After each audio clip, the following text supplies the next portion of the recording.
नमस्कार, वंदे मातरम। दोस्तों, स्वागत है आप सबका सैनिक पाठशाला में। आज के वीडियो में 8वें पे कमीशन से जुड़े हुए और हमारा डीएडीआर की बढ़ोतरी से जुड़े हुए महत्वपूर्ण दो जानकारियों को लेकर आया हूं। दोस्तों, मेरे हाथ में भारत सरकार द्वारा गठित की गई एक्सपर्ट्स कमिटी का रिकमेंडेशन है। अब इस रिकमेंडेशन के बेस पर दोस्तों 8वें पे कमीशन में ज्वाइंट कंसल्टेटिव मशीनरी द्वारा एक मांग की गई है, बेहद महत्वपूर्ण मांग, जिस मांग को लेकर के भारत सरकार के साथ बातचीत भी हुई है।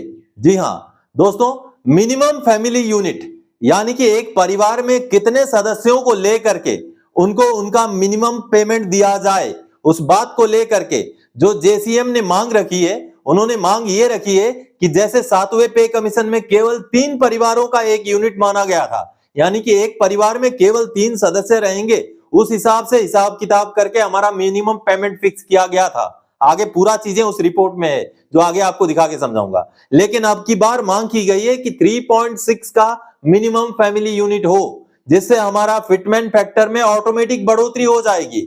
ना सिर्फ फिटमेंट फैक्टर में दोस्तों, बल्कि मिनिमम पेमेंट में भी इससे बढ़ोतरी हो जाएगी। ये मांग बेहद महत्वपूर्ण है। आगे लेटर दिखाऊंगा कि कहां पर यह मांग की गई है और कैसे भारत सरकार के साथ इस मांग को लेकर के बातचीत भी हुई है। आप सबको पता है 10 फरवरी 2025 को एक मीटिंग हुई थी भारत सरकार के साथ जेसीएम की। उस मीटिंग में भी इस मुद्दे को लेकर के बातचीत की गई है, इसके बारे में जानेंगे। और साथ ही साथ दोस्तों एक मांग उठाई गई है भारत सरकार से, कैबिनेट सेक्रेटरी को लेटर लिखा गया है कि जो हमारा 6 महीने में डीएडीआर की बढ़ोतरी होती है, उसको 6 महीने के बजाय 3 महीने में किया जाए। अगर 3 महीने में हो जाए तो क्या फायदा हमें होगा, आगे मैं बकायदा टेबल के साथ आपको समझाऊंगा दोस्तों। तो इन्हीं दो विषयों को लेकर आगे बढ़ेंगे आज के इस वीडियो में। आगे बढ़ने से पहले हमेशा की तरह मेरा आप सबसे आग्रह है, अगर सैनिक पाठशाला चैनल का वीडियो आप पहली बार देख रहे हैं या अभी तक चैनल को सब्सक्राइब नहीं किया है, तो चैनल के साथ जुड़े रहने के लिए, इसका हिस्सा बने रहने के लिए और आप सबसे जुड़ी हुई भरोसेमंद ऑथेंटिक जानकारियों को पाते रहने के लिए चैनल को सब्सक्राइब जरूर करें। चलिए आगे बढ़ते हैं दोस्तों। सबसे पहले 8 सीपीसी में भारत सरकार के साथ 3.6 फैमिली यूनिट के मुद्दे पर जो चर्चा हुई, उससे 8 सीपीसी में के फिटमेंट फैक्टर में बढ़ोतरी होगी। जी हां दोस्तों, अभी ये बात चल रही है क्योंकि 7वें पे कमीशन में दोस्तों 3 फैमिली फैक्टर के साथ जो है हमें दिया गया था, जो रिवीजन दिया गया था या जो बढ़ोतरी दी गई थी, वो 3, एक परिवार में 3 सदस्यों को मानते हुए दी गई थी। लेकिन अब की बार 3.6 की मांग की गई है और ये 3.6 का असर कैसे होगा वो आगे दिखाऊंगा, क्योंकि इसके ऊपर 2019 में एक एक्सपर्ट कमेटी का भी रिपोर्ट है और उसी रिपोर्ट के बेस पर ये मांग की गई है। और ये मांग बेहद मजबूत मांग है, क्योंकि इसके ऊपर ऑलरेडी कमेटी का भी रिकमेंडेशन है जो लेबर मिनिस्ट्री ने एक्सेप्ट करके रखा हुआ है और उसी रिकमेंडेशन के बेस पर 8वें पे कमीशन में मांग की गई है। तो बेहद महत्वपूर्ण मांग है। आगे टेबल में समझाऊंगा कि कैसे फिटमेंट में भी इस वजह से बढ़ोतरी हो जाएगी। सबसे पहले तो मैं आपको दस्तावेज दिखाना चाहूंगा, तो चलिए डॉक्यूमेंट देखते हैं दोस्तों। जब भारत सरकार ने 8वें पे कमीशन के टर्म्स ऑफ रेफरेंस तय करने के लिए नेशनल काउंसिल स्टाफ साइड से पॉइंट मांगे थे, तो उन्होंने जब ये पॉइंट भेजे थे तो उसमें एक पॉइंट बेहद महत्वपूर्ण भेजा गया था। अब यहां पर जो आप पॉइंट देख पा रहे हैं, यहां पर ये जो सी नंबर का पॉइंट है दोस्तों, इस सी नंबर पॉइंट में यहां से आप समझेंगे the commission also consider to increase the consumption unit from 3 family unit to 3.6 family units as recommended by an expert committee constituted by Ministry of Labor and Employment to determine the national minimum wage policy in the year 2019। ये बेहद महत्वपूर्ण मांग है दोस्तों। 8वां पे commission के terms of reference में ये मांग भेजा गया, जिसको लेकर के भारत सरकार के साथ बाद में जॉइंट कंसल्टेटिव मशीनरी की मीटिंग भी हुई है और वहां पर भी ये बात रखी गई है कि फैमिली में 3 सदस्यों के बजाय 3.6 सदस्यों को लेकर के फैमिली का जो है मिनिमम वेज तय किया जाए। और जो एक्सपर्ट कमेटी का यहाँ पर रिपोर्ट के बारे में बताया गया है, चलिए मैं आपको 2019 का ये वही रिपोर्ट दिखा के समझाऊंगा। बेहद महत्वपूर्ण और दिलचस्प रिपोर्ट है, उस रिपोर्ट को देखते हैं। चलिए दोस्तों, ये वो रिपोर्ट है जिस रिपोर्ट के बारे में मैं बोल रहा था, report of the expert committee on determining the methodology for fixing the national minimum wage. जी हाँ, भारत सरकार का ये ministry of labour and employment का ये रिपोर्ट है दोस्तों, जनवरी 2019 का।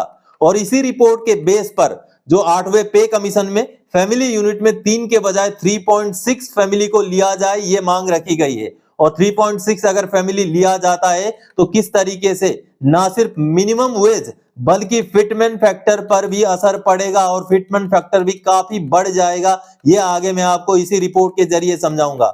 और इस रिपोर्ट में दोस्तों जो रिकमेंड किया गया है उसी रिकमेंडेशन के बेस पर 3.6 जो है फैमिली यूनिट मांगा गया है 8वें पे कमीशन में। और दोस्तों 7वें पे कमीशन में किस तरीके से 18,000 रुपए मिनिमम पेमेंट निकाला गया था वो भी इसी रिपोर्ट में आपको पूरा डिटेल्स मिलेगा, जो कि एक दिलचस्प जो है डाटा है दोस्तों, जो आगे आपको मैं इसी रिपोर्ट के जरिए समझाऊंगा। तो सबसे पहले चलिए हम चलते हैं इस रिपोर्ट के रिकमेंडेशन में, जिस रिकमेंडेशन से हमें समझ में आएगा कि किस तरीके से इस रिपोर्ट में रिकमेंड किया गया है कि 3.6 फैमिली यूनिट लिया जाना चाहिए। ये देखिए ये चैप्टर 6 रिकमेंडेशंस, जिसमें ये 6.2 का अगर ये पॉइंट आप समझेंगे, recognising the changes in the population composition over time the committee recommends increasing the previously established 3 consumption unit per workers family to 3.6 consumption units in order to calculate the minimum wage। देखिए बेहद महत्वपूर्ण है, यानी कि भारत सरकार के labour and employment ministry ने जो कमेटी गठित की थी उस कमेटी ने रिकमेंड किया है कि 3 के बजाय 3.6 फैमिली यूनिट को लिया जाए। अब चलिए 3.6 फैमिली यूनिट से किस तरीके से फायदा होगा, पे कमीशन में कैसे फिटमेंट फैक्टर में फायदा होगा, कैसे मिनिमम पेमेंट में फायदा होगा, वो आगे मैं बोर्ड में समझाऊंगा। लेकिन इससे पहले आपको 7वें पे कमीशन में 3 फैमिली यूनिट को लेकर के कैसे 18,000 रुपए मिनिमम पेमेंट फिक्स किया गया था उसको समझते हैं। चलिए वो वाला पेज में मैं कंसर्न पेज में आपको लेके चलता हूं।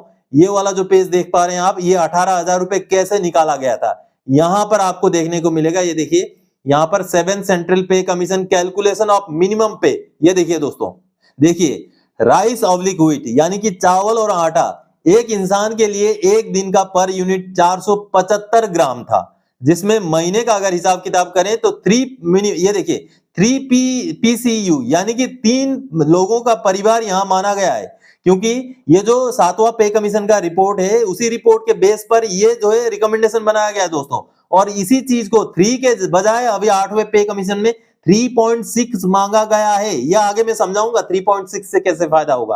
अब 3 के हिसाब से 7वें पे कमीशन में ये पूरा डिटेल्स दिया गया था। ये देखिए अगर चावल की बात करें, दाल, raw vegetable, green vegetable, other vegetable, fruits, milk, sugar, आगे edible oil, fish, meat, egg, detergent, clothing, ये सारी चीजों को लेकर के इसके जो है कीमत तय किए गए और आगे उसमें कितना खर्चा होगा हर महीने का, यानी कि 3 सदस्यों वाले परिवार में कितना खर्चा होगा उसका पूरा ब्यौरा निकाला गया। उस ब्यौरे के हिसाब से फिर आगे जाकर के ये 18,000 रुपए मिनिमम निकाला गया। और इसमें केवल खाने पीने की पदार्थें नहीं, देखिए electricity, fuel, water charges, marriage, recreation, festival, हर चीज का यहाँ पर हिसाब किताब लिया गया दोस्तों। और उनको लेकर के 7वें पे कमीशन में इसको राउंडिंग ऑफ करके 18,000 रुपए मिनिमम जो है बेसिक निकाला गया था। आपको पता है 6ठे पे कमीशन में 7,000 से बढ़ा करके 7वें पे कमीशन में 18,000 किया गया था।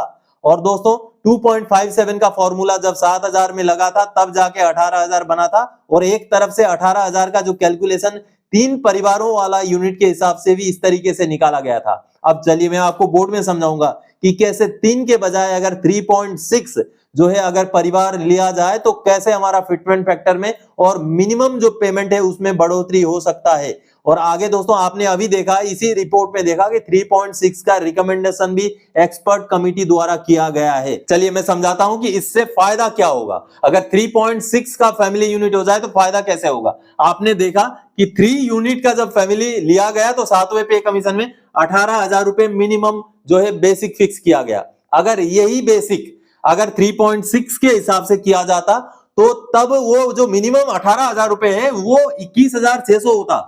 कैसे होता, अगर 3 में 18 हुआ तो 1 में होता है 6 और 3.6 में अगर गुणा करेंगे 6 को तो 21,600 रुपए मिनिमम बेसिक होता। अगर 7वें पे कमीशन में 3 के बजाय 3.6 अगर मिनिमम फैमिली यूनिट होता तो। और आगे डिफरेंस देखिए, अगर फिटमेंट फैक्टर की मैं बात करूं तो 2.57 दिया गया 7वें पे कमीशन में और वो था 3 फैमिली यूनिट के हिसाब से। और अगर यही फैमिली यूनिट 3 के बजाय 3.6 होता तो ये फिटमेंट फैक्टर 3.09 में पहुंच जाता दोस्तों। और साथ ही साथ अगर 8वें पे कमीशन की मैं बात करूं, अगर मिनिमम फिटमेंट भी हमें मिलता है, मान लीजिए 1.92, 3 फैमिली के हिसाब से अगर मिलता है और इसको सरकार कंसिडर करे 3.6 के हिसाब से, जैसे जेसीएम ने मांग किया है और जैसे आपने देखा 2019 का रिपोर्ट, उस रिपोर्ट में भी बकायदा रिकमेंड किया गया है कि 3.6 का फैमिली यूनिट होना चाहिए। तो 3.6 का अगर फैमिली यूनिट होता है तो 1.92 के बजाय अगर 1.92 भी सरकार देना चाहे तो सरकार को 2.30 देना पड़ेगा। आप कैलकुलेट करके देखिएगा 2.30 निकलता है, ये 3 पॉइंट के बजाय 3.6 अगर फैमिली यूनिट लिया जाए तो ये बेहद महत्वपूर्ण मांग है दोस्तों, जिस मांग को लेकर के भारत सरकार के साथ चर्चा चल रही है। आगे पे कमीशन जब बैठ जाएगा तो उसको लेकर भी पे कमीशन को भी मांग बार बार रखना पड़ेगा, ताकि 3 के बजाय 3.6 फैमिली यूनिट के साथ हमारा 8वां पे कमीशन का कैलकुलेशन हो सके। तो महत्वपूर्ण मांग है दोस्तों, इस मांग को आपको समझना जरूरी है कि आखिर 3.6 फैमिली यूनिट से हमें फायदा किस तरीके से होगा। चलिए अगली जानकारी की ओर आगे बढ़ते हैं। बैंकर्स और पब्लिक सेक्टर एम्प्लॉयज के तर्ज पर डीएडीआर हर 6 महीने के बजाय हर 3 महीने में रिवाइज करने की उठी मांग। इस मांग से क्या फायदा होगा? ये सामने जो आप लेटर देख पा रहे हैं, confederation of central government employees की तरफ से ये लेटर भेजा गया है कैबिनेट सेक्रेटरी को, और इस लेटर में डीए का जो कंप्यूट करने का, जो डीए को हिसाब किताब करने का, डीए को कैलकुलेट करने का जो फॉर्मूला है उसको बदलने की मांग की गई है दोस्तों। और पहले जैसे कि हमें अभी डीआर मिलता है, डीए मिलता है, 6 महीने में एक बार बढ़ोतरी होता है, और पिछले 6 महीने के एआईसीपीआई के आंकड़ों को लेकर के हमें डीएडीआर मिलता है। लेकिन अब मांग की गई है कि 6 महीने के बजाय 3 महीना किया जाए, और ऐसा होता है बैंकर्स में, पब्लिक सेक्टर के जो कर्मचारी हैं उनको इस तरीके से डीएडीआर दिया जाता है, हर 3 महीने के हिसाब किताब से उनको डीएडीआर दिया जाता है। अब मैं आपको समझाता हूं कि 6 महीने के बजाय अगर 3 महीना हो जाए तो हमें फायदा कैसे होगा, क्या फायदा होगा, चलिए उसको समझते हैं। मैंने टेबल बना रखा है, उसको समझाता हूं। सबसे पहले देखिए, जुलाई 2024 से लेके दिसंबर 2024 तक का आंकड़ा लेके मैं आपको समझा रहा हूं। मान लीजिए बेसिक हम लेते हैं, एक सिपाही का ओआरओपी 3 का बेसिक 20,463 बेसिक पेंशन है ये। अब दोस्तों अगर इस पे हम 53% डीआर लेंगे, 53% डीआर के हिसाब से हर महीने हमें कितना डीआर मिलेगा? 10,846 रुपए। 20,463 रुपए को अगर हम 53% डीआर निकालेंगे तो 10,846 रुपए हमारा हर महीने का डीआर बनेगा। अब उसका हिसाब किताब 65,076 रुपए 6 महीने में हमें डीआर मिलेगा। लेकिन ये मिल रहा है हमें 6 महीने के हिसाब से, हाफ ईयरली के हिसाब से। लेकिन अगर यही चीज हाफ ईयरली ना हो करके अगर क्वार्टरली हो, यानी कि हर 3 महीने में बढ़ोतरी हो जाए हमारा डीएडीआर, तो उसमें फायदा कैसे होगा? देखिए सबसे पहले तो डीएडीआर का ये आंकड़ा देखिए, आप देखिए ये आंकड़ा आपको यहां पर देखने को मिलेगा। जुलाई अगस्त तक 53 पॉइंट के आगे है डीए का आंकड़ा, लेकिन सितंबर से 54 हो जाता है। लेकिन हमें 54 नहीं मिलेगा, ये आगे जाकर के हमें 55 या 56 मिलेगा, वो जनवरी 2025 से मिलेगा। यानी कि ये हमारा डीएडीआर 54 सितंबर से ही हो गया है, लेकिन हमें मिलेगा कब से? वो मिलेगा हमें, उसका फायदा मिलेगा जनवरी 2025 से। तो ये जो घाटा हो रहा है, इस घाटे को 3 महीने का फायदा हमें दिलाने के लिए मांग किया गया है। अब इससे फायदा कैसे होगा चलिए समझाता हूं मैं। देखिए अगर क्वार्टरली हमें डीएडीआर बढ़ोतरी मिलना शुरू हो जाए तो हमें पहले 3 महीने तो वही अमाउंट मिलेगा। देखिए 53% के हिसाब से ही, जैसे यहाँ 10,846 मिला उतना ही हमें भी मिलेगा, ये 53 के हिसाब से मिलेगा। लेकिन जैसे ही सितंबर के महीने में आपने देखा कि 54.49 हो गया था हमारा डीएडीआर का आंकड़ा, और अगर हर 3 महीने में हमें डीएडीआर की बढ़ोतरी मिले तो अगला महीना यानी कि अक्टूबर के महीने से दोस्तों हमारा डीएडीआर 54% के हिसाब से दिया जाएगा, और अगले 3 महीने के लिए 54% से काउंट होगा 11,051 रुपए का। 3 महीने का हमें इतना फायदा हो जाएगा। और टोटल देखिए यहाँ था 65,076 रुपए, यहाँ हो गया 65,691 रुपए। ये 3 महीने का ऐसी इस तरीके से हमें फायदा मिलेगा। अगर हर 3 महीने में हमारा डीएडीआर बढ़ोतरी दिया जाए 6 महीने के बजाय, तो कुल फायदा 615 रुपए 3 महीने का। इस तरीके से हमें फायदा मिल सकता है। जिस मांग को, अभी महत्वपूर्ण मांग है, इस मांग को कैबिनेट सेक्रेटरी के पास भेजा गया है दोस्तों। अब ये सारी मांगे आने वाले समय में 8वें पे कमीशन में कंसिडर हो सकती हैं। अगर 8वें पे कमीशन में डीएडीआर का फॉर्मूला को लेकर के अगर मांगों को कंसिडर किया जाए तो हर 3 महीने में अगर डीए बढ़ोतरी दिया जाए तो इस तरीके से हमें फायदा मिल सकता है। तो दोस्तों आज के इस वीडियो में इसी जानकारी के साथ आया था। आगे और कोई जानकारी आपसे सरोकार रखने वाला विषय लेकर मैं फिर से हाजिर हो जाऊंगा। तब तक के लिए जय हिंद दोस्तों।